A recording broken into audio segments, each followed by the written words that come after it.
from the portion of Tetzaveh, Command, item 128. The lesson can be watched on Kab.tv and questions can be asked there as well. And some will be asked here during the lesson. The power of the Zohar is that if the person studying the Zohar, reading the Zohar, is in a 10, just like the authors of the Zohar that wrote it, they wrote it for people that wanted to become like them, and so that then they will be able to grasp what's written there, what they want to tell us. The reforming light, the upper ziara, radiance, called the Book of Zohar. Book is a revelation. A book is a revelation. And Zohar is the special light that appears from the Gal of Atzilut. So, if we make something out of ourselves something that we want to become like, 10 students of Rabbi Shimon that wrote the Book of Zohar together, if we want to become like them, then we can get a special illumination from there that can lift us to those degrees on which the authors of the Zohar are on. So let's try and be together and draw the reforming light. Go ahead. Item 128, beginning with the words, just as our world. Just as our world is the lowest of all worlds, all its dinim are from the bottom world, meaning that our world can receive from Malchut and not from Binah. Her dinim are called the upper courthouse compared to our bottom, this world, and with respect to this world, even though the dinim of the beginning of the year comes from Malchut, it is regarded as an upper din that comes from Binah, since it is due to the clothing of Malchut over the left line of Binah, which is dinim the tchura and considered neshama the katnut of Malchut. For this reason, in relation to us, it is regarded as Binah, since then the Malchut rises to Binah, and then the Malchut is actually regarded as Binah to us. But the judgments are from Malchut, who rose to Binah, who for us is actual Binah. The courthouse below in the land, they do not pass judgment on a person until he is 13 years old, which is the first state of the katnut of Malchut, nefesh ruach the katnut. Twice 7, which are 14, 13, and 1 day. For they let 7 years pass for the 7th, which is called the land, the God of all the land, because the courthouse below does not have a grasp except on the twice 7 of Katnut. And the third 7 of the soul of Katnut, they leave to the Malchut, which is called the God of the whole land. And one has no permission in those 7, because one has no permission to grab hold of the judgments of the 7, of the third 7, for they are drawn from the ascension of Malchut to Binah, and the person does not grasp and rule there. Therefore it is said, these 7 do not dwell, but on the 13 below, which are the throne to it. The third 7 are neshama de katnut. It is impossible for them to be revealed except after Malchut has attained 13 years from nefesh ruach de katnut, which are considered a throne to the third 7.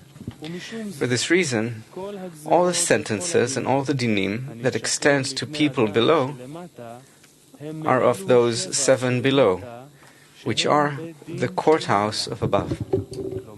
In other words, the third 7th of Malchut, the bottom world, the neshama de katnut of Malchut, are the whole of the 20 years, since the third 7 necessarily contains the 2 times 7 of Nefesh Ruach, and contains 20 years. Then the courthouse of above, Neshama de Katnut of Malchut, punishes. 129. The judgment of the world in the beginning of the year, through the degree of Neshama Dekatnut of Malchut, which is the third seven, actually stands in Din, in judgment over her children in this world, to be purified for the upper world, to receive the Mochin de Gedlut from Binah. This is because she has no help by which to rise, and can be purified, except from the lower ones, by them repenting and raising man. 4 kinds, 130. When Israel are on the 50th day of the 7th month, the Creator takes His children to spread His wings over them and to rejoice with them. This is why it is written, "And you shall take you on the first day, and you shall take for you on the first day the fruit of a citrus tree." The fruit is the tree, which is called a fruit tree, Malchut, in which there are fruit. A citrus tree is as written, "Honor and majesty are before him." Hadar, citrus, as well as majesty, is tzaddik, or righteous, yesod. The fruit of a citrus tree is Malchut, which is bestowed upon by the yesod, Hadar. 131. Why is the yesod called Hadar, or majesty? After all, it is a covered place that is unrevealed and should always be covered, and there is no majesty unless one is revealed and seen. Yet, even though it is covered, he is the adornment of the whole body, and there is no adornment except in it. This is so because one who does not have that degree has no adornment to be among people.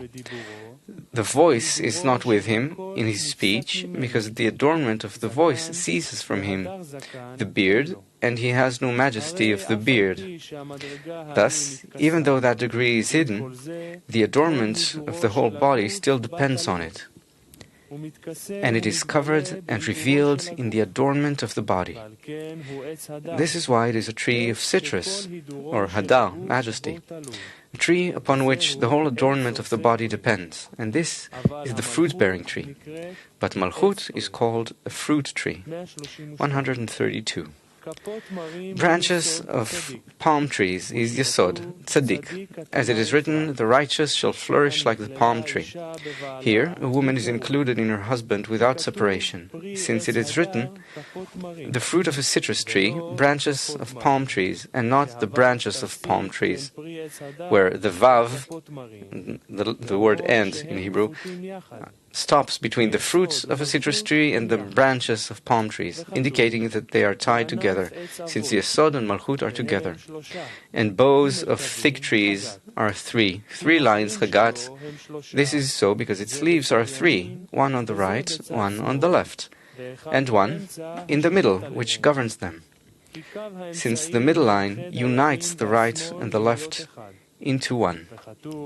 It is written, "And willows of the brook are 2, zzsolt, which have neither smell nor taste, like people's thighs." The lulav, the palm branch, Yesod, takes them all and includes them, like the spinal cord in the body. And what comes out of the kinds, a hand's breadth upwards, this is how it should be to complement and elicit all the degrees and work properly. This is so because Yesod rises through the spinal cord and elicits a drop of semen from the moch, the brain, of Da'at in the Rosh, in the head. And this is what the lulav implies when it rises and comes out of a handbreadth above the myrtle and the willows, which are Chagat Na. This handbreadth indicates to the Da'at in the Rosh, and the lulav Yesod reaches there. 133. With these kinds, which correspond to Chagat Nehim, man should be seen before the Creator. The leaves in the palm tree imply all the other armies which unite in these appellations by which the Creator is called. This is why we are commanded to take these 4 kinds, since we must evoke below as it is above. There is nothing in the world that does not have its similar above. and vice versa. As there is above, so there is below. This is so because the worlds are imprinted from one another and the roots are above, since there is nothing in the lower worlds that does not have its roots in the upper worlds. Hence, the root of the four kinds are Chagat Nehim in Atzilut, where Israel must unite in faith before the Creator. Any questions? Okay, so we're trying to hold on to the 10, and let's hope that then we'll merit the reforming light called Zohar. You shall dwell in Sukkot. 134. You shall dwell in Sukkot for 7 days. This is faith, Malchut, which receives all her mochin. And this verse was said about the upper world, Binah. When the world was created, this verse was said. 135. When Chokhmah, meaning upper Abba Ve'ima, called Abba and Chokhmah, began to come out of the place that is unknown and unseen, from Rosh Arich Ampin, one Masach, screen, emerged and struck, and that upper Chokhmah sparkled and spread to all sides in the upper tabernacle, Yeshut, which is called Binah and Ima, and that upper tabernacle produced Vak, which are Za'ampin, and then, with the sparkling of the Masach, is illuminated to everyone and said, You shall dwell in Sukkot for 7 days. 136. Sukkot is written without the letter Vav in Hebrew, since this is the lower tabernacle, Malchut, which is like a lantern, a glass vessel, in which a candle is placed, so as to illuminate, to show all the lights. And then he said, in the sparkling of the Masach, You shall dwell in Sukkot for 7 days. The 7 days are from the upper world, Binah, to the lower world, Malchut. All 7 days, Chagat Nehim de Binah, exist so as to shine for that Sukkah, which is the fallen tabernacle of David, the tabernacle of peace, Malchut. And the holy people should sit under its shade in faith, Malchut. And one who sits in that shade sits in those upper days of Binah. In the beginning, the world was created in Midat Adin, the quality of judgment, in Malchut the Tzimtzum Aleph. He saw that the world did not persist, since the kelim that extends from Malchut of Midat Adin are unfit for the reception of the upper light within them. He stood and associated Midat al-Chamim, the quality of mercy, with it, meaning that he raised the Malchut to the place of Binah, who is Midat al-Chamim.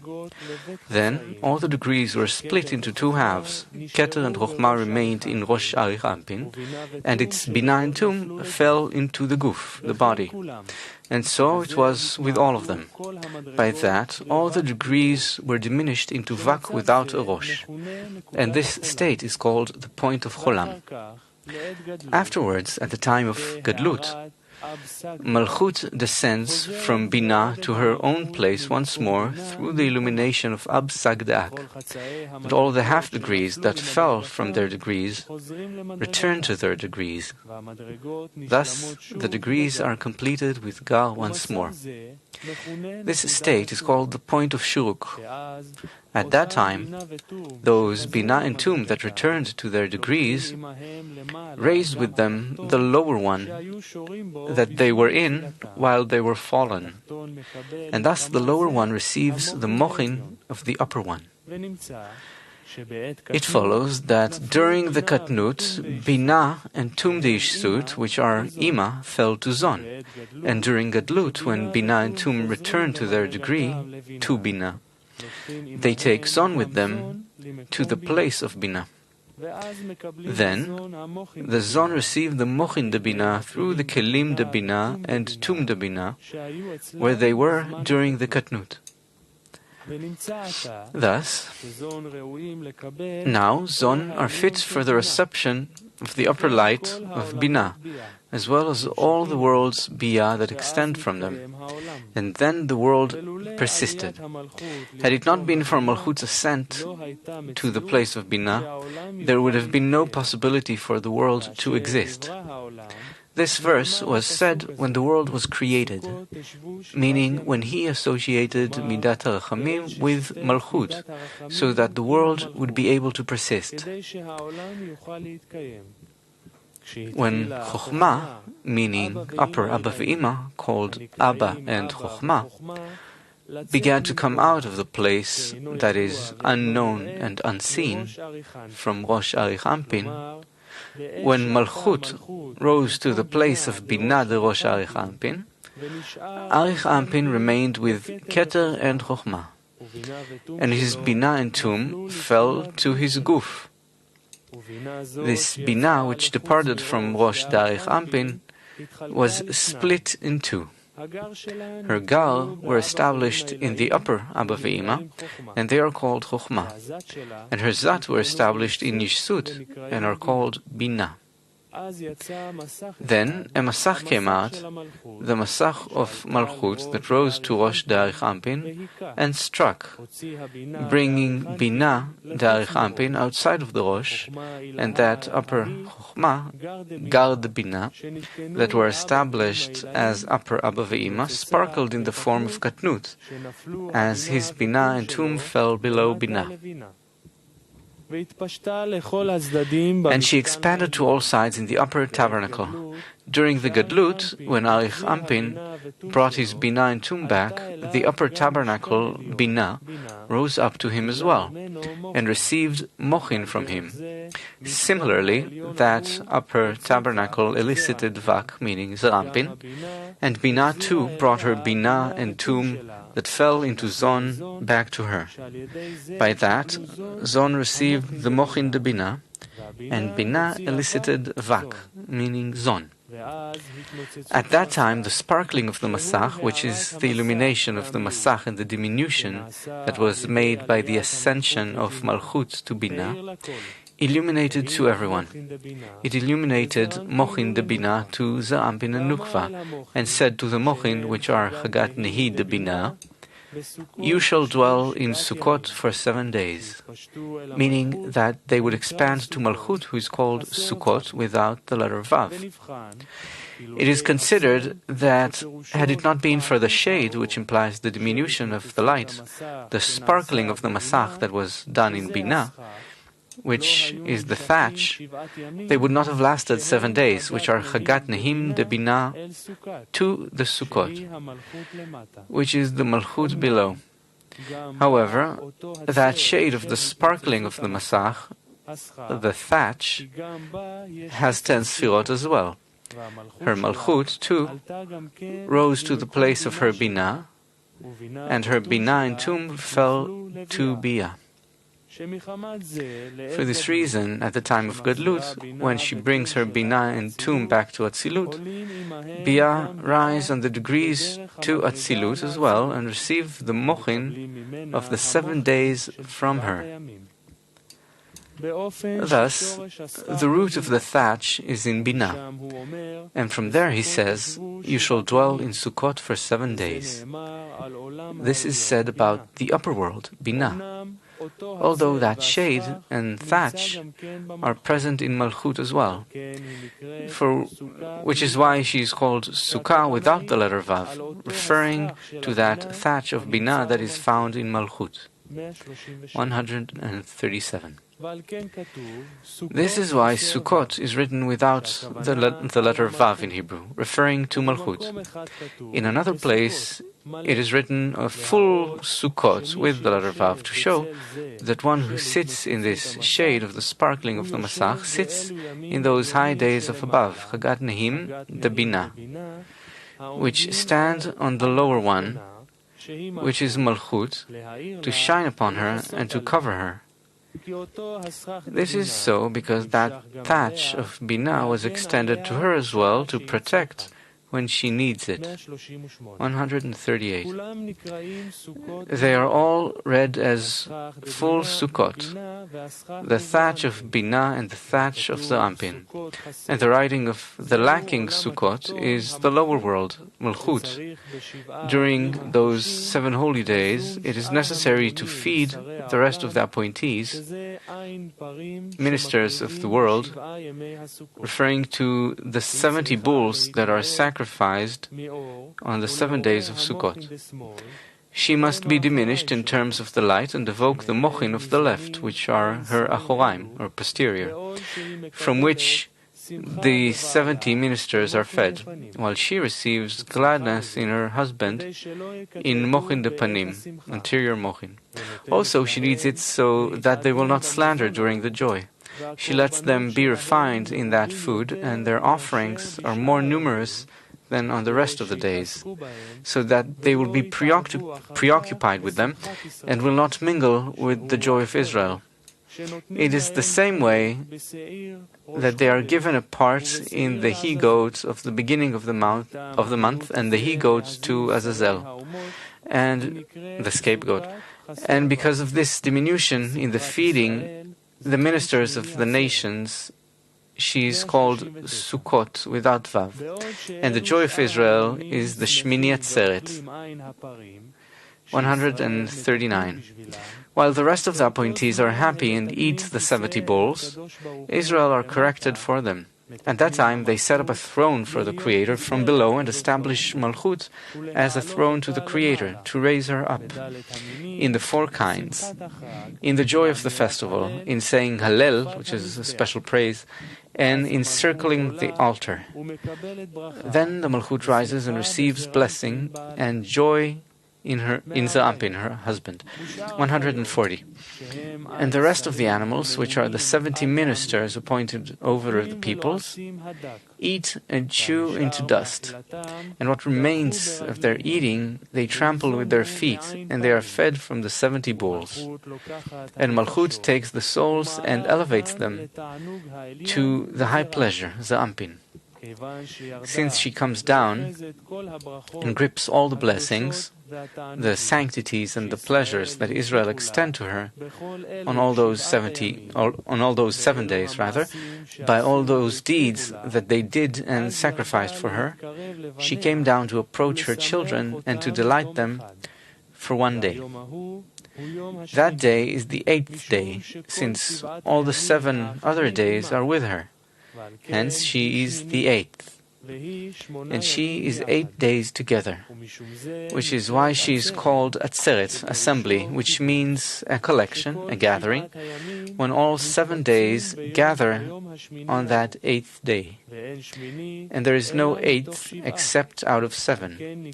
Hence it is given 2 names. 1, 8th, since it is the 8th to the 7 days, and 2 Atzeret, since it contains within it all 7 days together.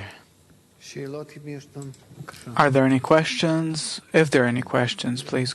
No questions. Good. So let's continue reading the Zohar.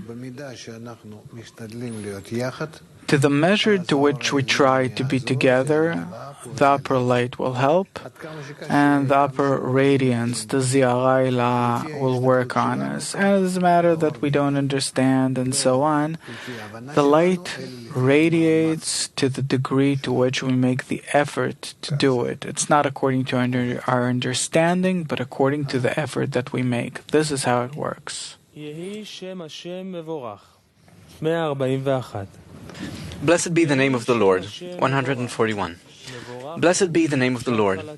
He is blessed, meaning his beginning is hard and his end is soft, since mevorach, the word blessed in Hebrew, has the letters of Membet and Reish Chaf, the spelling of vrach, soft.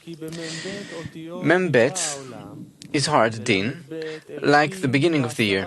It is membet because the world was created in membet, or 42 letters, meaning in lamed bet, 32 Elokim, and the 10 utterances which are the membet.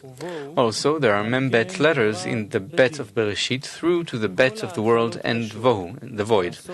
And this is why it was created in din. All the beginnings are hard, and their ends are soft. This is so because on Rosh Hashanah, the beginning of the year, Membet is harsh din. On the day of Shmini Atzeret, it is soft in gladness. Nukva was built entirely from the left line. Her entire correction is to be included in the Chasadim in the right. Hence, in the Rosh of the Nukva, which is Membet, the left is still not included in the right. This is why she is hard, since there is dinim of the left in her, without right. Reish Chaf, Rach, soft, the end of the Nukva is already entirely mingled with Chasadim on the day of the Shmini Atzeret, and then it is soft in gladness, as it is written, "Blessed be the name of the Lord." The name of the Lord, which is the Nukva, called name, will be Membet Rach, the letters of Mevorach, blessed. Membet indicates the Rosh of the Nukva, where it is Rosh Hashanah, the New Year, and then it is hard. Rach, soft, indicates Shmini Atzeret, 142. What is the connection between the upper din, the left line of Binah, Yitzchak, male light, and the din of the Nukva? In the upper din, in the male, which shines from above downwards, the beginning and end are hard, and there is none that can withstand these dinim, these judgments. Anything that goes and continues grows stronger, and after it begins, it does not leave until it eats and consumes everything and nothing is left. But in the other din, below in Malchut, which is female light, who shines from below upwards, the beginning is hard on Rosh Hashanah, and everything that goes and expands grows weaker until the mochin, the panim, shine in Shmini Atzeret. This is similar to a female whose strength weakens. 143. When did the din of above from the male awaken to be upon the world? On the day of the flood. This is why at that time nothing was left in the world except for Noah's ark. This is similar to the upper ark, Malchut, which tolerates that fierceness of the din, since she is fire that can withstand fire. If the Creator had not prepared the ark for him, and he was in mercy over the world, the whole world would have perished. As it is written, the Lord sat enthroned at the flood, since the name Havaya is Rachamim, mercy. For this reason, henceforth, the upper judgment does not stay on the world, since the world would not be able to tolerate it for even a moment. He knows what is in the darkness. 145. The Creator reveals the deep and secret things. He reveals all the deep upper secrets. The middle line reveals the depth and the two lines of Binah. It reveals them because it knows that in the darkness of the left, where the light of Chokhmah sinks for absence of Chasadim, and were it not for the darkness, the light would not appear later through the middle line. And it knows what is the darkness, since it includes it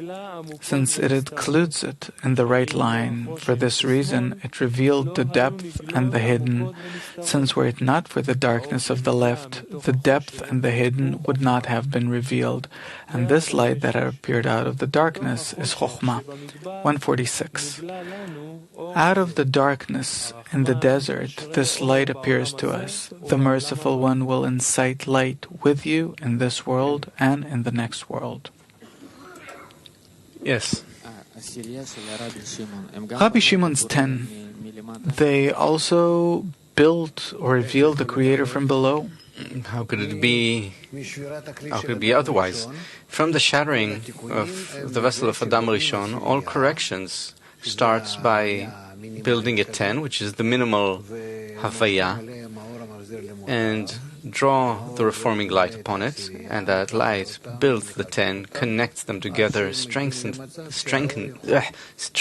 them until they reach a state where the upper light can be revealed. Nefesh, Ruach, Chaya, Yechidah, and so on, throughout the 125 degrees. It's a system. It cannot be otherwise. He gave a law and will not violate it. So what they're writing about is how they build the Creator, the steps to build Him, to reveal Him. Yes. So what follows is that a vast part of the Zohar disappeared. Is it something that we're lacking? Nothing is lacking. We lack nothing. The main thing is that we want it to happen, to exist in us. And that's it. You can study not the entire book of Zohar, but a tenth of it, and that's enough. It's a matter of the light that illuminates, and it doesn't matter which parts, although there is a difference in the light inherent in these different parts, but it's not regarding us. The work that we have to do while reading, I mean, do we also want to integrate with them, with what they discovered? What's the right way to approach the Zohar, or how?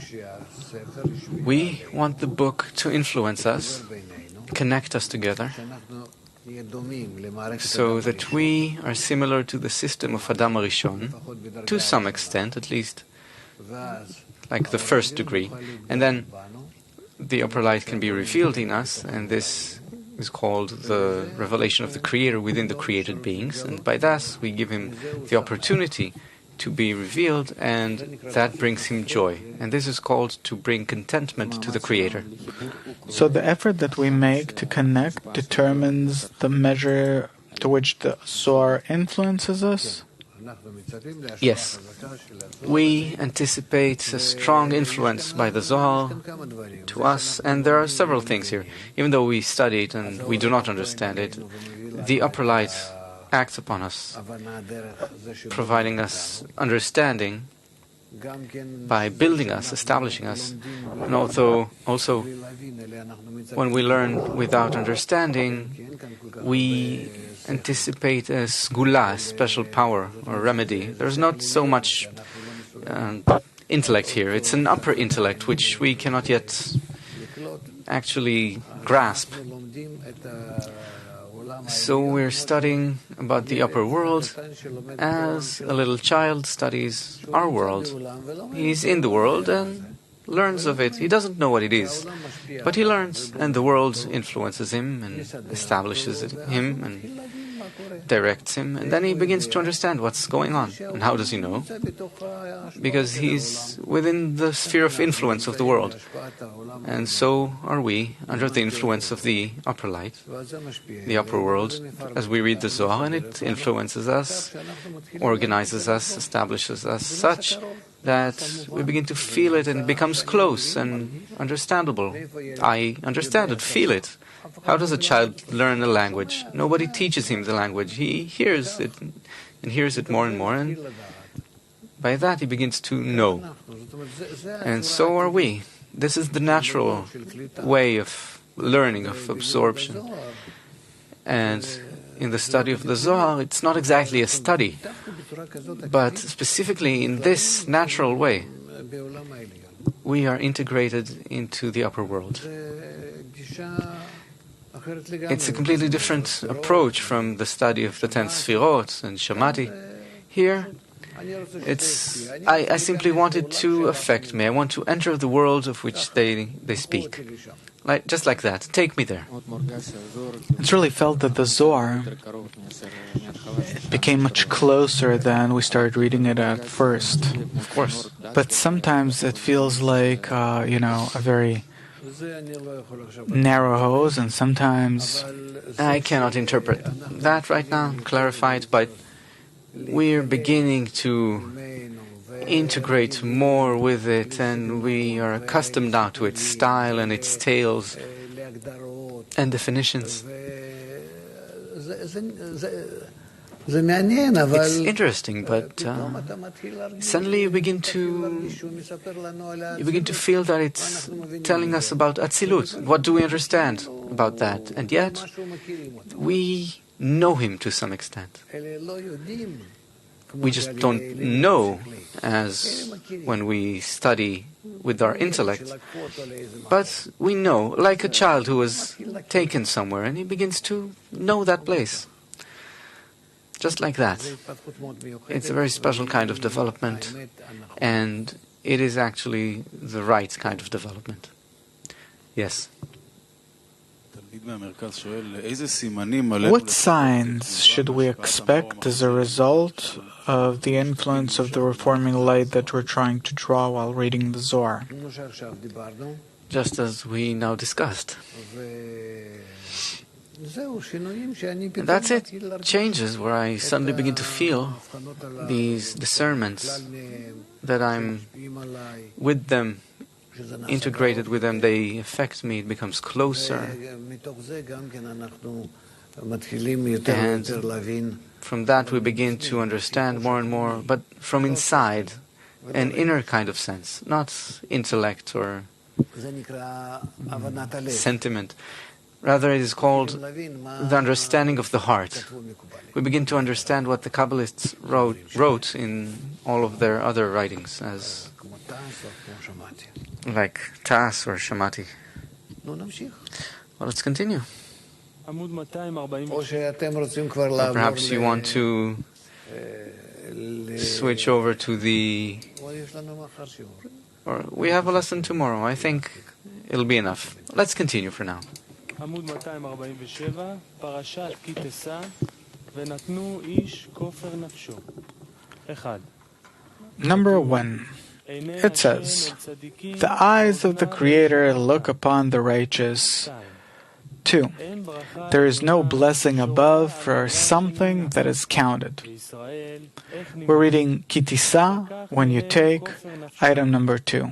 Israel is blessed when receiving the ransom. Afterwards, they count the ransom and bless Israel once more. It turns out that Israel were blessed in the beginning and in the end, and there was no plague in them. שישראל התברכו בתחילה ובסוף. Again, it turns out, number 3, why is plague appearing because of the count? It is because there is no blessing in what is counted, and since the blessing disappears, the sitra achra is on it and can harm. Hence, the reception of ransom and redemption to elevate the count over him. Half a shekel. 4. Giving half a shekel after the shekel of the sanctuary. Half a shekel is like half a hin, which is the vav, the middle between the two hays, a stone to weigh with the yud. And the shekel is 20 gerah, is yud. The rich shall not give more, in the middle pillar. The anping, meaning not to give more than the yud. And we learn in the book of creation. Only 10 sfirot, 10 and not 11. And the poor shall not give less. The poor is a righteous. Yesod will not give less than 10, as it is written in the book of creation, 10 and not 9, from the half shekel, which is the yud. When you take the sum, when you extend the gal to the children of Israel according to their number, meaning in 3 points, cholam, shuruk, chirik, then shall they give every man a ransom for his soul unto the Lord, meaning they will abstain from extending gal of chokhmah in the left. Instead, they will raise the Creator, and there will be no plague among them. But if they do extend the gal, the chokhmah, the plague will do among them to judge the judgments of the left. Also, there are 20 sfirot, and since they are considered left, they are called 20 giras, from the words, I have been a gir, stranger, in a strange land.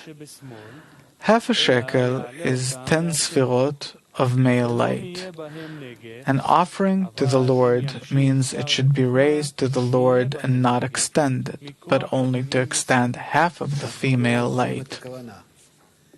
We are not letting go of the intention. All of us together are anticipating the correction. Half a shekel. Half a hin means half a measure. The vav is the middle between the two hays, because the vav is the middle line called scales, which weighs the two lights, right and left being the two hays, so the left will not be greater than the right. This is why he diminishes the left, so it will not shine from above downwards, but only from below upwards. And then it is equal with the right, which shines from above downward. A stone to weigh with is yud, and 20 gerah, a shekel, is yud, since a full yud indicates a complete degree, where the male light, yud, and the female light, vav, and daled, which are 10 in gematria, make 20 together, 20 gerah, the shekel. מאזניים, השוקלים בית האורות ימין ושמאל, בית אותיות. You weigh the two lights, right and left, the two letters hey, so that the left will not be greater than the right, and therefore it diminishes the left, for it not to shine from above downward, but only from below up, and then it is equal to the right that shines from below up. So the vav divides and makes half a shekel, a contribution to the Creator, which is the half from below up of the left. A stone to weigh with is yud, and 20 gerah a shekel is yud, since a full yud indicates a complete degree, where the male light yud and the female light vav and daled, which are 10 in gematria, make 20 together, 20 gerah, the shekel. And he says that the stone with which to weigh the offering to the Lord is yud, the male light from above downwards, and they receive for themselves only the yud of the female light which shines from below upwards. The rich shall not give more, is the middle pillar, which from his essence leans toward the right to chasadim, and does not need chokhmah, hence its title, rich. To not exceed 10 means to not elevate any of the female light to being an offering to the Lord, and to raise only the yud of the male light and nothing of the female light. In the book of creation, only 10 sfirot and not 11, but if Zaranpin were to exceed the half shekel, meaning raise some of the female light, it would thus be elevating 11 sfirot, meaning more than 10. And the poor shall not give less. This is righteous. For Yesud leans toward Chokhmah and needs it. Hence, it regards that it is considered poor, will not fall short of 10, means not leaving any of the 10 sfirot of the male light, that is, not rising to the Creator due to craving for abundance of Chokhmah, as it is written, 10 and not 9. This is so because if he fell short of 10 sfirot of the male light and did not raise her, it would not be elevating the whole 10, but only 9. But there must be 10 and not 9, 6. The subsequent mitzvah is to sanctify the month, since the holy moon, Malchut, the bride, is sanctified according to the courthouse, Gvura de Zaranpin. Malchut is built from the left side, Gvura, since the Levis are in Gvura Dezaranpin. It is said about them, and you shall sanctify the Levis. Similarly, Malchut, which is from Gvura Dezaranpin, needs sanctity as well, and once the moon is seen and its light is relished, for the received Mochin, he blesses. Blessed are you, the Lord our God, King of the world, who creates the heavens with his word, and all their hosts with the winds of his mouth. Then she is sanctified and blesses. Are there any questions? Yes, Amnon. Rab, today is the eve of the 70th anniversary of the State of Israel, and Bala Sulam says that only if we connect will we be free in our land. My question is, by reading the Zohar, can we hasten the connection that Bala Sulam intended for us? Truth be told, it doesn't matter on which date you're talking about. The moment where we are, from the moment that we've passed the time of the Ari, the Messiah, son of Joseph, we are worthy of correction. And when such great people from the nations like Rav Kook, Baal Sulam, and Rabash, one after the other, all toiled and worked and said that we are at the beginning of the last generations, are already part of the last generation, then only upon us depends our matter of progress, how we progress. We need to establish the nation of Israel, the people. We're not a people. Because if there's any mistake that the Jews make, is that they think that they are the nation. They're not the nation. Because we came to be the nation.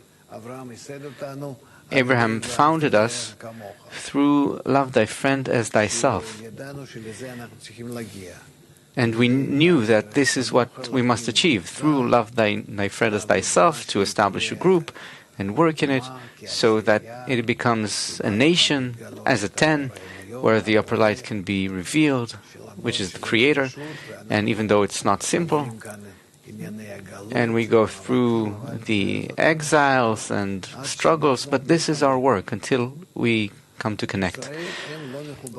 Israel are not connected and cannot be connected until they fulfill, at least to some extent, love thy friend as thyself.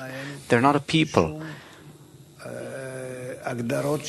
They have they don't fit any of the definitions of a regular nation or people.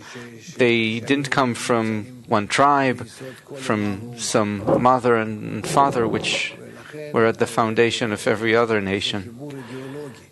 Therefore, it is an ideological connection.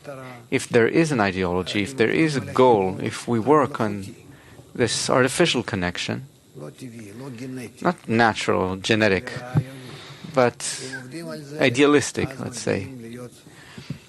If we work on it, then we become a group and a nation. And if we don't work on it, where, as Baal Sulam says, we see in Israel, in this geographic location, we see only a haven, a shelter, and nothing else. And if we didn't feel any threat, we would have ran away in every which direction a long time ago and never returned here. We can see that there is no foundation tying the nation together.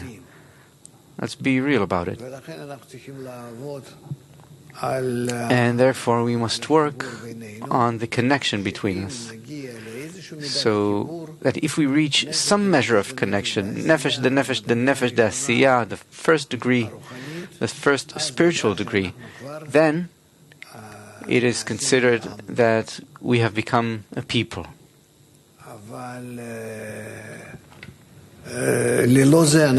But without that, we're not a people. We exist because from above we're given an opportunity to exist as we do and not to run off every which way so that nothing is left here. It's only an opportunity, as Baal Sulam writes.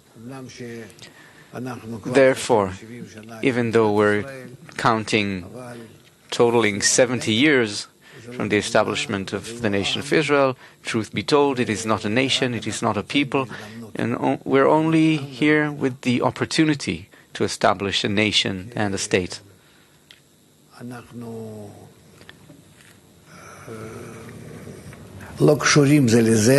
We're not related to one another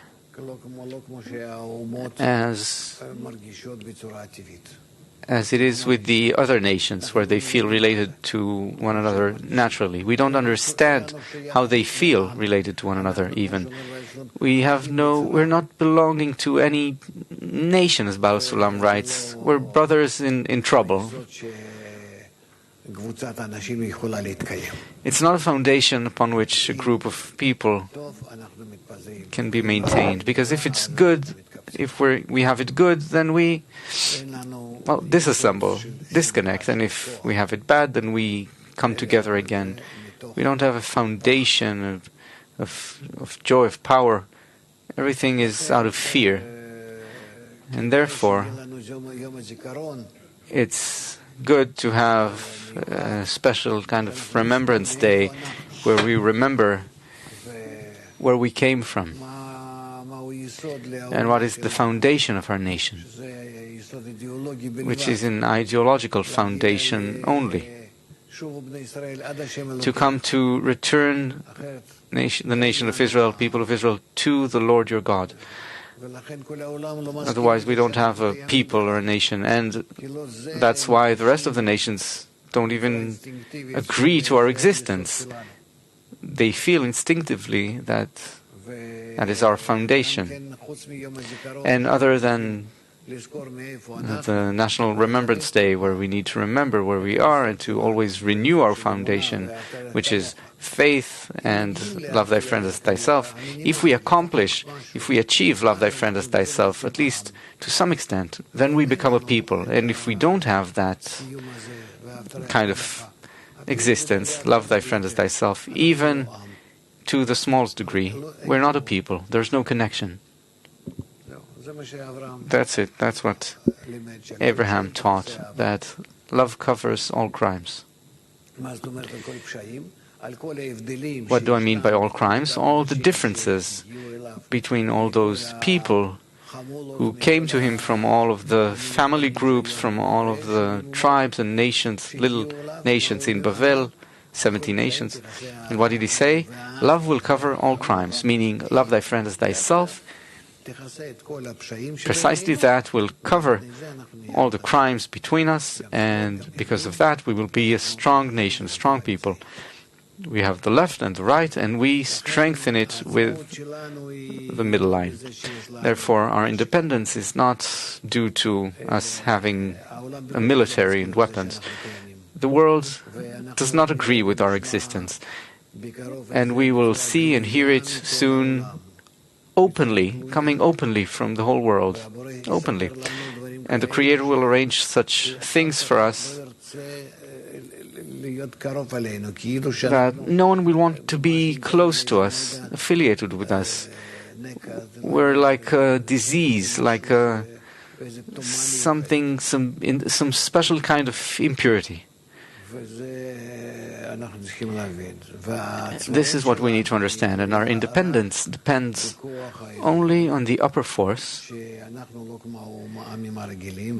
We are not like other nations, and we shouldn't lie to ourselves. We're not a people, and we shouldn't just push in between all of them, saying that we're like everyone else, accept us, we're good, we want... No, they won't accept you, and nothing like that. You're not like us. That's what they feel. The other way around. To the contrary, they're willing to accept you as above everyone, but not as they are, as the same as them. That's completely unacceptable to them. Therefore, this Independence Day It's not a correct term. What do you mean by independent? That I'm not affiliated with anyone, I don't depend on anyone? No, I depend on everyone, and the whole world depends on me. For us, independence is a completely different thing, according to, well, the definition of the word. What do you mean by I'm independent? That I care about nothing? I don't depend on anyone? That's incorrect. Naturally, we depend on everyone, everyone depends on us. And if we learn it and understand it and elevate that notion and explain it to everyone, then as we meet all these conditions, we will achieve independence. And this independence is to rise above the egoistic nature. That is what you call independent. And to even invert it into a spiritual nature, into love. That's why when you say that we are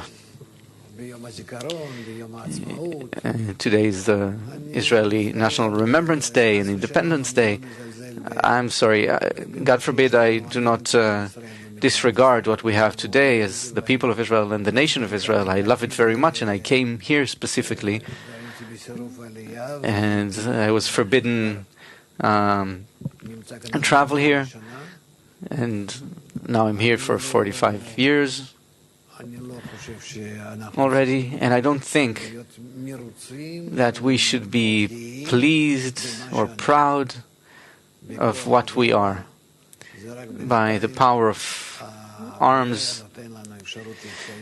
No, for now the Creator is giving us the opportunity to keep existing here so that we may yet be worthy of correcting ourselves and the rest of the world, and to make room for Him to be discovered, revealed in the whole world. So, Remembrance Day is for that work which Abraham began, and Independence Day is when we are like the Creator, independent of the egoistic nature that we have. That is my opinion.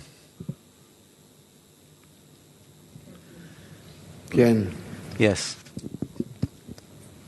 Rav, what's this minimum degree of love another as thyself that people have to come to? A tent which connects for the first time in Aviyut Deshoresh, where everyone annul themselves entirely and then become as a spiritual embryo by giving themselves over to the upper force above reason. That means that they become independent. A separation, disconnection from their nature, which is the will to receive in order to receive. That is what we call independent. And of course there are many degrees further, but this is something already. You just explained to Amnon that our nation is not considered a nation until it keeps the minimum degree of love another as thyself. It's not a nation yet, but it's a disconnection from the ego and the condition for entering the right path, to establish the people, to establish the nation, means to reach the degree of Binah. From the degree of Binah onwards, we can already be aimed Yashar Kel Israel, and then we implement it through the correction of Achap, the vessels of reception, in order to bestow. And as we do that, we begin to take care of the nations of the world. We fulfill our true purpose. The true problem of the people of Israel today is that we do not understand how we're simply an adapter, a medium, an intermediate phase in the correction of the world. We were chosen as a small group of people which will be able to be the mediator, the conduit, as Baal Sulam writes, between the Creator and all the nations. And all of the correction needs to take place in all the nations, in all the peoples, and not in us. We are only a kind of passageway for their correction. And therefore, when we disregard the whole world and say, this has nothing to do with us, no, it's the other way around. We exist because of them, to bring them to correction. And the Creator wants them, their correction. Because that is the substance of the true will to receive, which needs to come to bestowal. For us, it is only to bestow in order to bestow, to receive from the Creator and to bestow it to the nations of the world. But for them, it is reception in order to bestow, meaning there, all of the thought of creation is applied. Yes. What I want to ask actually is, what's expected of the nation sitting here in this land, fighting for their life for the past 70 years? What are they expected to do in order to reach the degree considered as a nation by Kabbalists? To understand their purpose, their destiny, their role, what exactly it is that they need to do, how to accomplish it, in what way, to begin to work on this consistently, to explain to themselves and all other nations, to publicize this shofar, the clarion call of the Messiah to all other nations, and to explain this process to themselves and the rest of the world, and then they'll begin to work together, Israel and all the other nations. As it is written that Israel can come up to the mountain of the Lord only if the nations take them on their shoulders, as it is written in the prophecy of Ishayahu. And therefore this is all of our work. We need to accomplish that. And if not us, then who?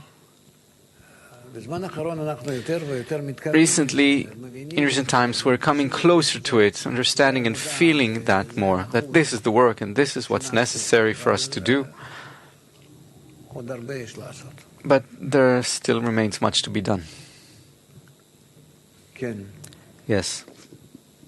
I want to ask from a more inner perspective. We're studying the Zohar.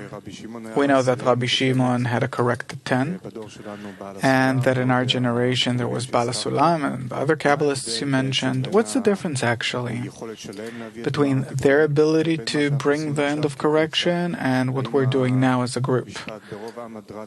It said that the king's glory is in the multitude of people. Is this what brings the redemption?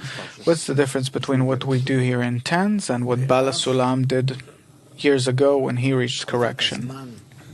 In no period of history was the people of Israel close to correction and fulfilling their role as we are now. At no historical moment was there any connection between those who study Kabbalah in the people of Israel and those who study Kabbalah in the nations of the world and dissemination to all other nations. That never happened. What they did was they prepared, they made preparations. They created the let's call them the great lights, which will illuminate upon us so that we can correct ourselves and the world. And they facilitated corrections by that. But they did not perform the actual corrections which pertain to the generation of the Messiah, the general, foundational, and final correction of the Malchut. Rabbi Shimon, that was a very unique phenomenon.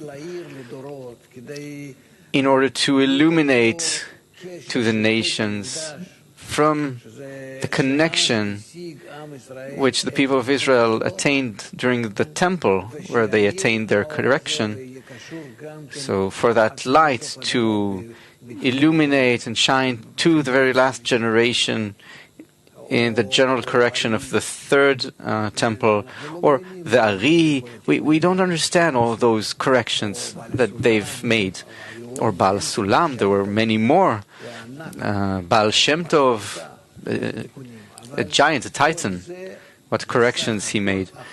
But all of that was simply preparations and preparations and preparations for us to be able to accomplish us, the smallest ones, to be able to connect according to how they explain and teach us into the upper system, the spiritual system, and that's what we need to do to accomplish. So don't count on them for the great corrections. We'll recognize their corrections, what they did, but they serve only as assistance for the system that we now have to bring into being.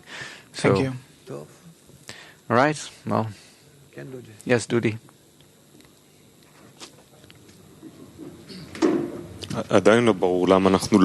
It's still unclear why are we not a nation. What's keeping us?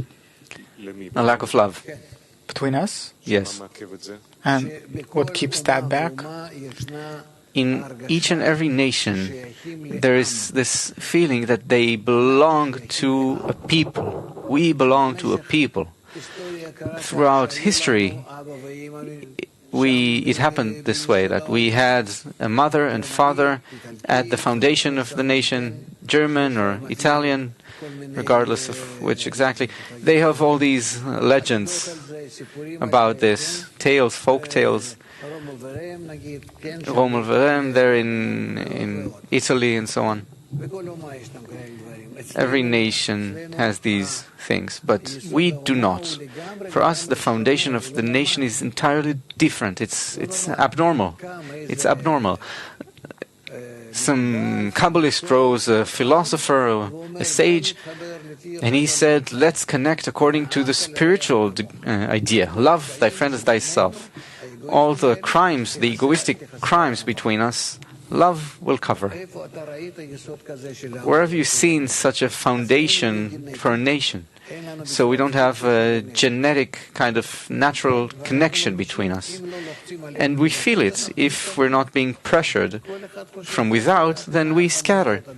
Each one thinks of, well, where is that safe, comfy corner where I can make a life? And that's it. It's good for me, good for my children.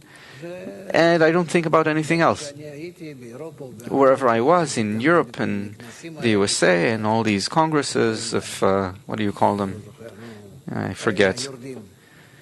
Those who moved away from Israel. Well, that's what they think. We'll go to some nowhere in the USA where we can just immerse ourselves there and forget about everything. Why? Because there is no connection. They're right. There's no connection between us. And if we want there to be a connection between us, like normal people, to be normal like them, we need a connection between us in the form of love thy friend as thyself. Because for us, we do not have a natural connection. Yes. Let's leave the nation aside. Let's talk about Bnei Baruch as a nation. That's something else. We are as a people. We want to be a people. That's the definition of the Israeli nation.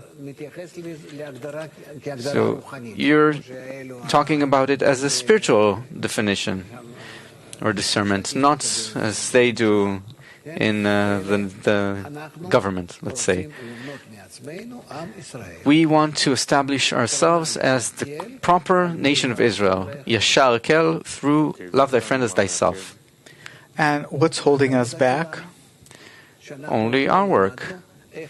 We haven't yet learned how to correctly use what we have, the upper light, the reforming light. What aren't we doing? I mean, we're trying to make an artificial connection. It's not enough yet. It's not sufficient. Avraham made it much easier. We're after many shatterings. We're after lots of defilement, klippah. We have a very serious hardening of the heart. And so to establish some kind of connection above that, of a connection, love, I'm not talking about love even until we get there, well, but we have a path to walk. We need to reach Ibur, conception, Yenika, nursing, Mochin, adulthood, and each and every degree is a road. And the connection between us and Bnei Baruch depends on the situation of the world? We depend on the state of the world. As we feel bad and the world feels bad, then we have a better chance of succeeding, because there is a need for us to succeed. They pressure us more, and we ourselves feel that we must succeed. And the world doesn't need it enough yet? I hope very much that the world will soon reveal such hatred towards us, and such that the people of Israel as well will begin to understand that they are cornered, and everyone are coming in with knives, and there is no choice, but we have no one to depend upon except our Father in heaven. The opportunity that Baal Sulam gave the people of Israel, is it limited? The window of opportunity? I cannot say. There are things which I'm forbidden from telling, there are things which I don't understand, and there are things which it's not worthwhile to say. We should simply know that everything is up to us, in our hands. What a person needs to know is revealed to him. You see that it's revealed slowly, gradually. You want more, work more. You'll reveal it faster. I can't. There are many limitations. It'll interrupt our correction. If we, for example, begin to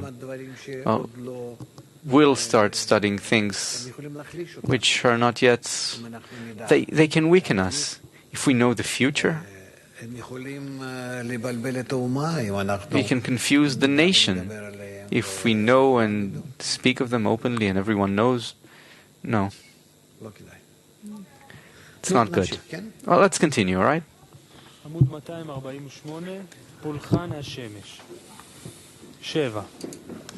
The right of the sun. 7.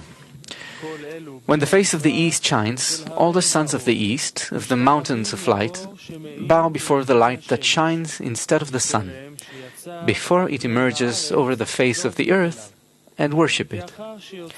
This is so because how many worship the sun after the sun comes out?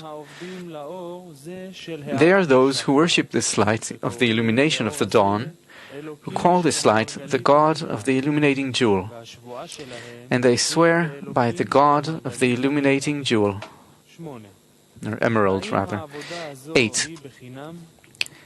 And should you say that this work is in vain, then since the ancient days they knew wisdom when the sun was shining, before it came out over the face of the earth, at which time that appointee that was appointed over the sun comes out, with holy letters of the upper name written on his head. And by the power of these letters he opens all the windows of the heavens, strikes them and passes. And that appointee enters that radiance which shines around the sun before it comes out, and he is there until the sun comes out and spreads throughout the world. 9. And that appointee is appointed over gold and red jewels, and they worship that form which is in the light of the sun, which is the appointee. Then, in points and in signs that they inherited from the first, from the ancient days, they walk and know the point of the sun, to find the places of gold and jewels. But how much longer will there be these many labors in the world? After all, the lie has no pillars to support it for its existence. Not to forget about the intention. Together, looking for the light to come and really connect us. And then we'll know how to advance correctly. Truthful lips will be established forever. Truthful words, rather. Truthful words will be established forever, but a lying tongue is only for a moment. If all the people in the world worshipped lies, they would be annulled. But this light and radiance that shines from the sun is certainly true. Also, the stars in the sky are true. And if they say and call upon those gods for their mind is deficient and foolish, it is not a reason for the Creator to obliterate His deeds from the world. Even in the future, which is to come, the stars and lights will not be blotted out from the world, but those who worship them will be blotted out. 11. Truthful words will be established forever. Those are Israel who are truthful words, who say, "The Lord our God, the Lord is one," and all is true, and they conclude with the reading of Shema. The Lord is your God, truth. This is truthful words will be established forever. 12. How long will they persist in the world? Until the future comes and I have rest from their hard labor. It is written of Israel, who are truthful words, the people which I formed for myself, that they might tell of my praise. 13. Once, a bishop encountered Rabbi Eliezer. He told him, "Do you know the Torah of the Jews?" And he replied, "I do." He told him, "Do you not say that your faith and your law are true, and that our faith and our laws are false? It is written, truthful lips will be established forever, but a lying tongue is only for a moment." We have always had kingship, and it has never parted with us, generation after generation. Thus, it will certainly be built forever. You, however, had kingship for a short time, and it immediately parted with you. Thus, the verse, "A lying tongue is only for a moment," comes true in you. 14. He told him, "I see that you are wise in the Torah. Damned be the spirit of that man. Had the writing said, 'You have established forever,' it would have been as you said. But it does not say this, but rather will be established forever, which means that the truthful tongue, truthful language will be established in the future. This is not so now, for now the untruthful language stands and the truthful language lies in the dust. When truth stands up and rises out of the earth, then truthful languages will be established forever." 15. That bishop told him, "Right you are, and happy is the nation of the Torah, for they have inherited the truth." So, of course, all of this is happening inside one person. After some days, we heard that he had converted. They went, came to a field, and prayed their prayer. After they prayed their prayer, they said, "Henceforth, we will bond with divinity and go and engage in Torah." 16. All those who are angered at you will be shamed and dishonored. The Creator is destined to do unto Israel all that good which He had said through the prophets of truth, and for which Israel greatly suffered in exile. Had it not been for all that good that they await and see, which is written in the Torah, they would have been unable to tolerate and stand the exile. 17. But they go to seminaries and open books, and they see all this good that they have hoped for, and they see that it is written in the Torah that the Creator promised them, and they are comforted in exile. And the rest of the peoples curse and revile them. And they said, "Where is your God? Where is the good that you say that you are destined to have? And that all the peoples in the world will be shamed by you?" 18. This is the meaning of the words, "Hear the word of the Lord. You that tremble at His word, your brothers that hate you. You that tremble at His word are those who have suffered much evil, several evil rumors They have heard, and they feared for them. As it is written, we have heard a voice of trembling, of fear, and not of peace. Those are always afraid of his word when there is judgment.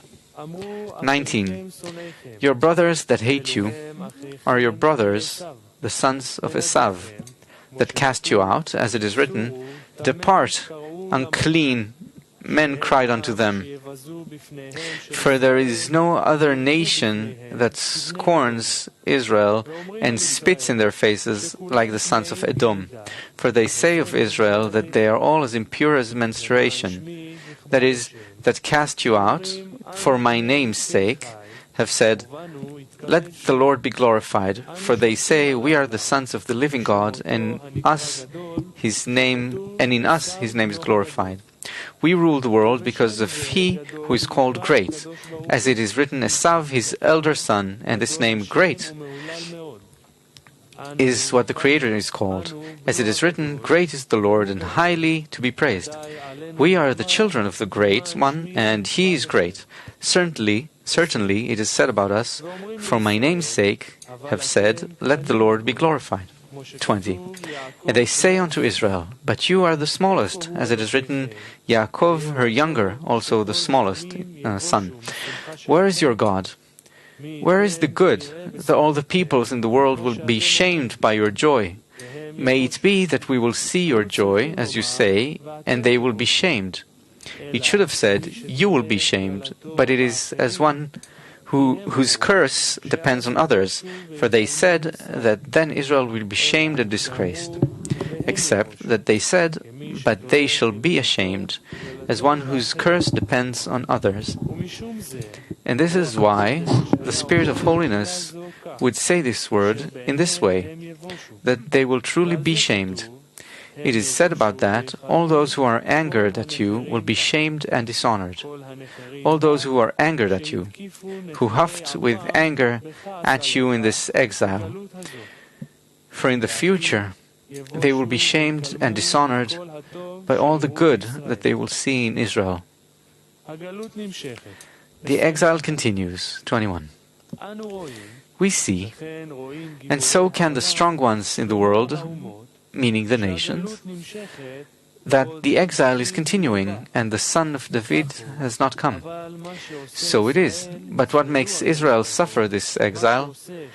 What makes Israel suffer in this exile? It is all the promises that the Creator had promised them. They enter synagogues and seminaries and see all the comforts in the holy books. And in their hearts they are happy to suffer all that comes upon them. Had it not been for that, they would not have been able to withstand it. 22.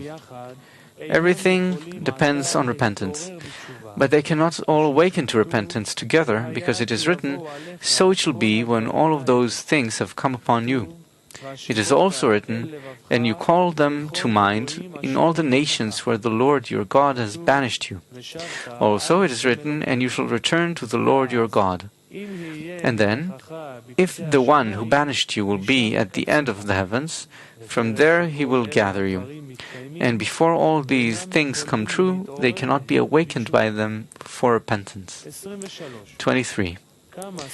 Oh, how you have sealed all the trails and paths from the children of the exile, and have left no possibility for them to speak. For they did not delve in redemption every single generation, did not suffer the exile, did not seek reward, departed the rules of the Torah, and mingled with the rest of the nations. 24. As the pregnant woman approaches the time of birth, she writhes and cries out in her birth pangs. Since it is the nature of a pregnant woman to wait 9 whole months, but there are quite a few in the world who go through only 1 or 2 days of the 9th month, while all the pains and pangs of the pregnant woman are on the 9th. Hence, even if she only went through 1 day of the 9th month, it is considered as though the whole of the 9th month has passed for her. So are Israel. Since they tasted the flavor of exile. If they repent, it is considered for them as though they had experienced all the troubles that are written in the Torah, especially that they had experienced several torments since the beginning of the exile.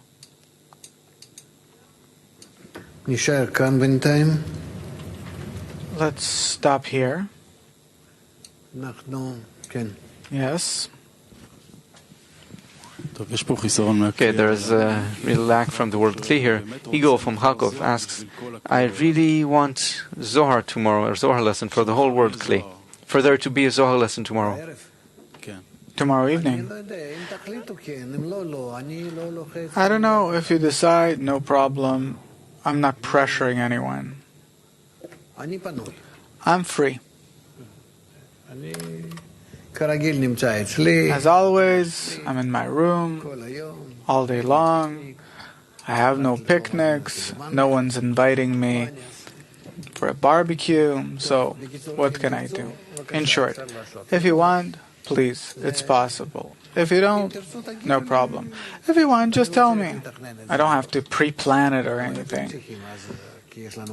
But then you need to do it because we have all the different systems that we'll have to activate here, because tomorrow there is really going to be the place is going to be empty. Everyone's הנה מה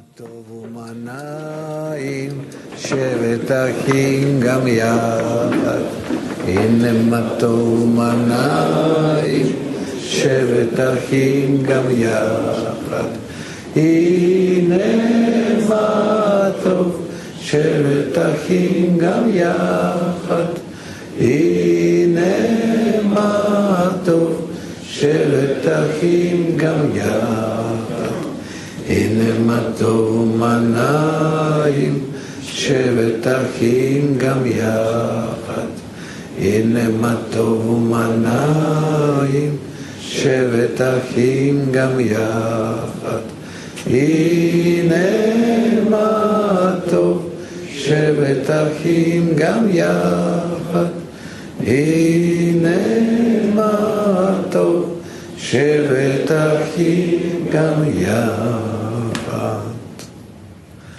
בשמונה כנראה כן So at 8 p.m. מה שיעור שיעור עד רבע אפשר עוד 20 דקות לעשות שיעור כתוב אצלי 7:30, לא?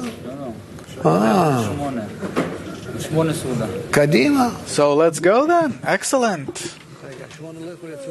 Wait a second. 8 p.m. there can be a meeting. Yeah.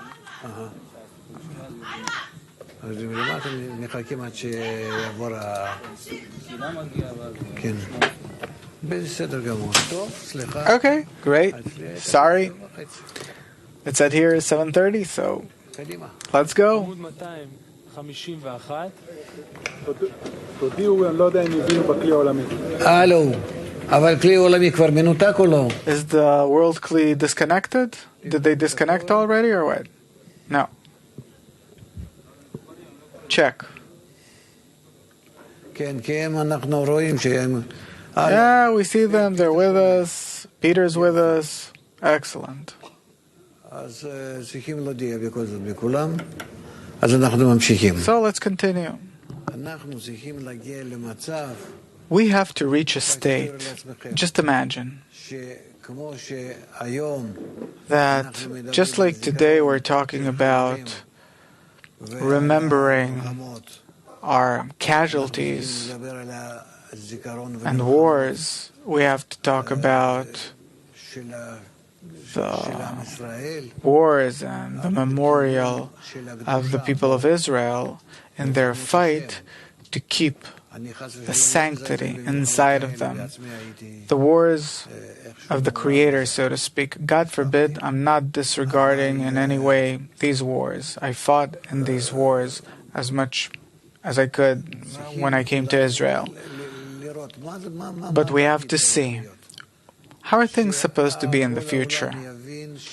For the entire world to understand that the entire world has to be connected, and that the memory, the memorial day, started off with Adam Rishon, and then Abraham, and the entire process that this group, which is the founding group of mankind, of the future humanity, the process that they went through, and that this group is building around itself the entire humanity, and then the Independence Day will truly be the day of the end of correction.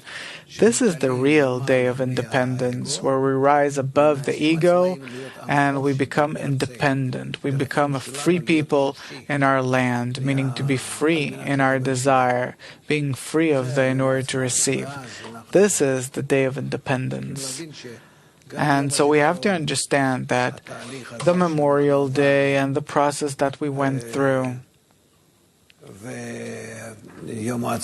and the Independence Day will belong to the entire world, which are people that connect among them in order to be independent of their own nature, in order to truly be adhered with the Creator.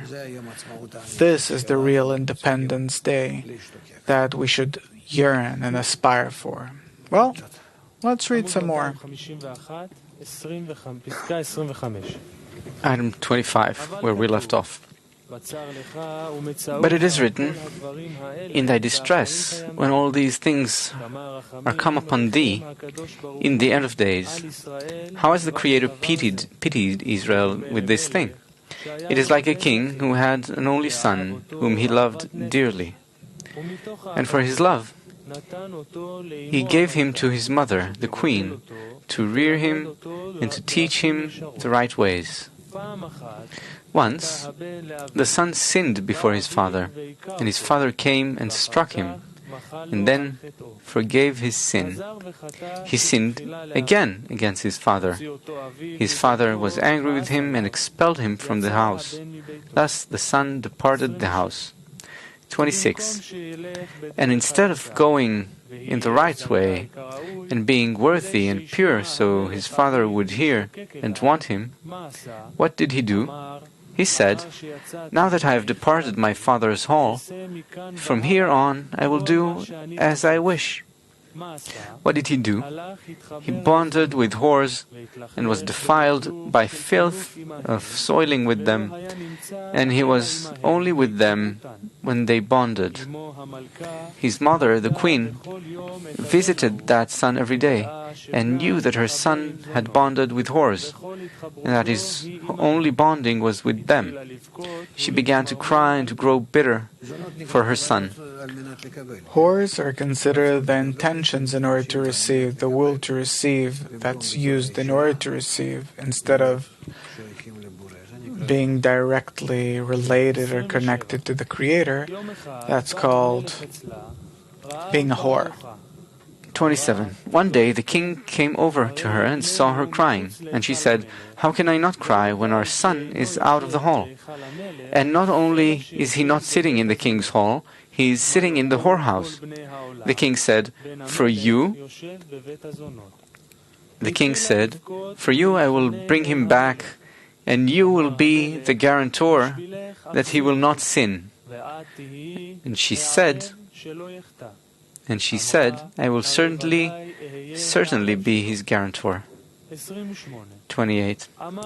The king said, since this is so, he need not be brought back openly during the day, for it is shameful for us to follow him to the whorehouse. Had it not been so, that he defiled himself so and desecrated my honor, I and all my armies would follow him with many treasures, trumpeters marching before him, and weapons of war to his right and to his left, until all the people in the world would be shaken and would know that he is the king's son. But now, since he has defiled himself and desecrated my honor, he will return in secret so as not to be recognized. The son returned to the king, who gave him to his mother. 29. In time, he sinned as before. The king expelled him and his mother from his hall. He said, you will both go, and both will suffer exile and affliction. And since you will suffer together, I know that my son will properly repent. 30. Such are Israel. They are the sons of the Holy King. He brought them down to Egypt. And you might say that at that time they had not sinned, and he did not bring them down because of a sin, but because of a sentence he had sentenced, a covenant between the Betarim, the pieces, which merited coming true. Indeed, the Creator considered two things. Abraham's words, "How will I know that I will inherit it?" which was the reason for the exile in Egypt. And that before they departed Egypt, they were not a nation and were not worthy of being a proper nation. 31. As a lily among the thorns, a rose among the thorns, so is my love among the daughters. The Creator wished to make Israel similar to what is above, so there would be only one rose in the earth that is like the rose above. And the fragrant rose, better than all roses in the world, is only one who has grown among thorns, and this one smells as it should. Hence he sowed 70 pairs, which are 70 souls, and brought them among the thorns, the Egyptians. And as soon as these thorns came, those pairs out there grew branches and leaves and dominated the world. Then the rose blossomed among them. 32. Since the Creator wished to take out the rose from among them, the thorns dried out and were thrown away and corrupted until they were regarded as nothing. When he went to collect the rose, to bring out his firstborn, the king went with several armies, ministers and rulers with waving banners. He took out his firstborn son with several mighty ones, and brought him to his hall, to sit in the king's house as it should be. 33. Since he sinned against his father, he reproached him and struck him, as it is written, "And the anger of the Lord was kindled against Israel, and he delivered them into the hands of the spoilers." He sinned as before and rebelled against his father. He took him out of his house. What did Israel do? They saw that they were scattered in Babel. They mingled with the nations. They took foreign women and begot sons with them. This is why the Holy Mother, Malchut, was their guardian and pleaded with the kings, the Ampin, in their favor. 34. And for having done so, the Creator said, "He is a shame to me. Let my son come by himself, since he desecrated my honor. He is not worthy of my going there to bring him out and to make miracles and wonders for him, as previously in Egypt."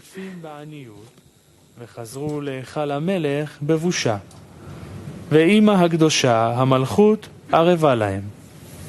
35.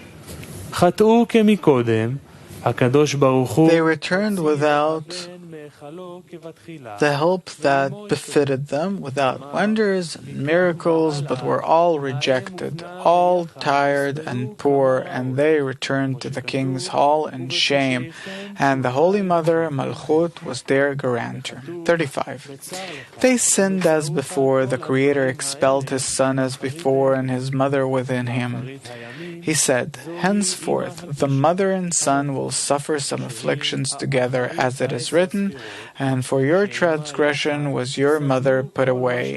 It is also written, in thy distress when all these things are come upon thee in the end of days." 36. And if they repent, even one evil, or one affliction that they suffered will be regarded by them as though they suffered all the troubles of the exile. And if not, if they do not repent, they will have to wait until the end comes, and all its generations, as it is written, permanently to its purchaser throughout his generations, until the end of all the generations that precede the end, and still things depend on repentance. Okay? You're raising your hand, or you're just keeping it up? Yeah? It seems that when we read the Zohar, there's like this sterile area, and because it's sterile and there's no thoughts, the effort is much stronger. There's a really strong inner effort, and it's exhausting. Every time you have to come out of yourself and think about the friends and all the guidance that you gave us in the beginning. And when we're talking about the external things like Independence Day here, and I'm not disregarding it at all because I feel it, but it kind of, loses taste. There's just one central force operating. And still, how do we make sure that this force will really keep us as a nation? What do we do with it in order for it to spread among the people of Israel that we're talking about, where they have no grasp? How do we take this force and make it penetrate the people of Israel so that they feel something? Only through dissemination. There's nothing else to do. Until this nation will understand that it is not a nation, but that they're just the gathering of exiles, that there's no connection between the people, between anyone. We see it in the government, we see it on the street, we see it everywhere.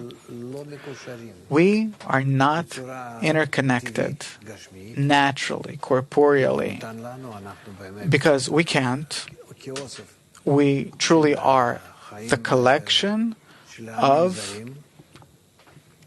foreign, alien nations, and we have not yet achieved the spiritual connection either. So we lack this and we lack that. So how? Tell everyone, explain to everyone, what does this nation depend on for them to understand? This is what Bala Sulam wanted to explain in the Nation newspaper. Okay, so you had us pass through many revolutions, we had the round tables and all that, and you're saying that everything that we see outside of the 10, well, we see the world, but the only thing that you truly see is your 10. So, really, from everything I went through, I understand that internally in the heart, we have only what's happening here right now. Other than that, we have nothing. So how can all this reality be perceived in such a way where... Why not? What? That there are billions of people and there's nothing, and only here a bit between the few dozens of people, a few hundreds, let's say, of people in the world that are a part of Bnei Baruch, there's something. Yes, and this is something I can say. What's the wonder? I scrutinized it, and I know it's difficult to accomplish. I understand there's resistance, and there's everything that you bring, a power through you to us. It's a system that works very, very hard, very industriously. And after you've discovered this, so how do we take this opportunity, not through dissemination, but something more internal, and try to... No. It won't work without dissemination. Because unless you tie yourself to the Creator and to the created beings in order to be the conduit, the transition, it won't work. So what we lack now is to physically go out and... Not physically, you have the internet, you have different other ways to do it, but you have to be integrated with the chisaron of the world and the chisaron of the Creator, and to understand that the world needs the Creator. So, by your love toward them, and also the Creator needs the world, by your love to them. And then you just have to be the transition. This is our work. and we'll scrutinize it more and more, and we'll do everything we can, and even a bit more. Yes, Coleman. How can it be that the goal is important, but I can't understand why? Scrutinies. There are many klipot shells. There are many klipot that are covering the matter in different ways.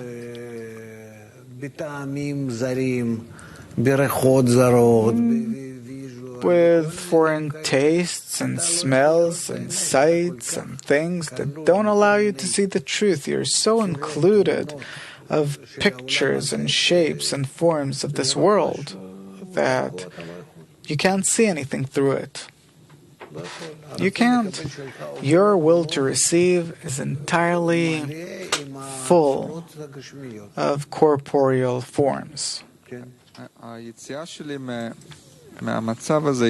My way to come out of this state is always to demand for the friends, but even then, I don't know what to demand for them. Connection. That's all there is to demand. I don't know what connection is. Connection, it means that we're integrated together, that we disappear there together, each of us, dissolving in the connection, integrating in it.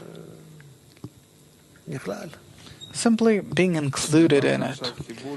You just explained the word connection by using the word connection, so I can't...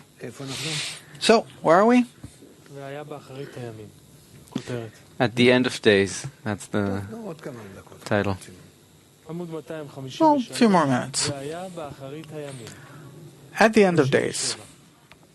37. But all that the Creator saw for Israel is at the end of days, meaning Malchut, and at this end of days He will make miracles, and vengeance is for them, as it is written, and it shall come to pass in the end of days that the mountain of the Lord house shall be established as the top of the mountains, and shall be exalted above the hills. The top of the mountain is Avraham Saba, Chesed, the great priest, Chesed that rose to Chokhmah, which is the head of all, because Chesed is the Rosh, head of Zat. And since it is the Rosh, the cup of blessing, Malchut, will be established at the head of the mountains. This is Abraham, Saba, the first of the rest of the mountains. This is so because Chagat are called mountains, and Chesed is their first, since the cup of blessing Malchut needs to be corrected in the right Chesed. 38. A cup of blessing should be lifted off the table by a certain measure called the little finger, to bless the Creator. This is, and shall be exalted above the hills. The hills are Binah, and the virgins, her companions who follow her, is the measure of the little finger. Hence, he certainly carried a cup of blessing from the hills. And this is why the good that the firstborn son Israel will have is at the end of days. And in Aramaic, the little finger means handbreadth. The degrees of Malchut, since the time she was in Mochinda Choraim, are called the virgins, her companions who follow her, since follow her implies posterior. The Achoraim of the Malchut is judgments, hence they are called the little finger from the word stranger. This is so because in the virgins her companions who follow her is the little finger, meaning judgments. And she who already climbed to the head of the mountains, Chesed, is full of softness, and she is called the cup of blessing. And the cup of blessing should be raised by the measure of the little finger over the table, which implies that there is no stranger in her, as she had while in the state of Achoraim. 39. At the head of the mountains write Abraham Saba in the Rosh of Chagat, and shall be exalted above the hills, means from the measure of hills which are her companions. and all nations shall flow onto it, means even women and children, and one who serves the table, even if he does not eat, should hear the blessings and answer Amen, so that one will not say, Well, these are things that are difficult for us to understand, the secrets of the Torah. 40. And all nations shall flow unto him, even though women and children are exempt from the mitzvot. Everyone is behold to a cup of blessing, as long as they know to whom they are blessing. This is the meaning of all nations shall flow unto him. 41. In the end of days is a real cup of blessing, meaning Malchut. Then, what is the mountain of the Lord's house? And it shall come to pass in the end of days that the mountain of the Lord's house shall be established at the top of the mountains. The end of days is Malchut, and the mountain of the Lord's house is Malchut. The end of days is the whole tree, the whole of the Malchut, from head to toe.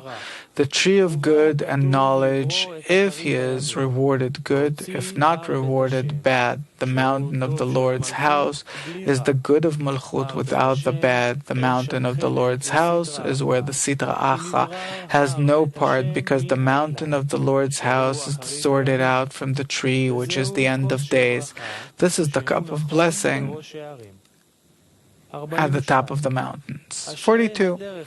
Happy is the way we have been rewarded. This holy thing was illuminated by the holy light. Happy is the generation that sustains the world, and that the pillars of the world are among them. 43. This is what the Creator shows Moses, since although Israel sinned before him, each and every generation, he does not wish for anyone to slander them. For this reason, he blessed them with several blessings, so they will repent, and to bring them back to their Father in the heaven. And he did not move from there until the Creator forgave their sins, and they were purified before him. What are you doing here, Elijah? 44. It is written about Elijah, and came and sat down under a broom tree. He said, Dear Lord, you sent a woman to Israel, whose name is Deborah, as it is written, and she sat under the palm tree of Deborah. This is the broom tree under which Elijah sat, and she reformed them, as it is written, until I, Deborah, arose, and I came among them, and declared before them, and I cannot make them repent. 45. While he was seated, the Creator appeared before him and told him, What are you doing here, Elijah? In the beginning, in Moses' days, you were complaining and envious over the covenant, and when I saw that you were envious for me over the covenant, I took it with Moses. Consent and gave it to you. And Moses said, I give unto him my covenant of peace. Pinchas is Elijah, and now that it is yours, it is unbecoming of you to complain about it. You should have put away your envy for me. 46. What is here? The Holy Covenant is the mouth of the Lord, of which it is said, I give unto him my covenant of peace. And the Creator told him, Since you did not wish to leave your mouth, the mouth that is zealous for the covenant, let the mouth that I have given you, the covenant of peace, return to the place of the mouth from before, to the Creator. At that time, the gift he has given to Moses, the covenant of peace, passed away from him, as it is written, and when it is strength and went in the strength of that meal. But why does he ask from there when asked from the Lord? But he asked from what he had in the beginning, from the one from whom he inherited his covenant on the mountain of the Lord, meaning Moses. Pinchas is Elijah. Certainly they are not the same degrees. Moses told him, "You cannot receive from me the covenant of peace. Instead go to the circumcision of the children of Israel and earn the covenant from them, and they will give you." And so he did. Good. Let's advance towards the meal. Are there any further announcements? Why are you looking at me like that? Is it early again? All right. Where is the announcer?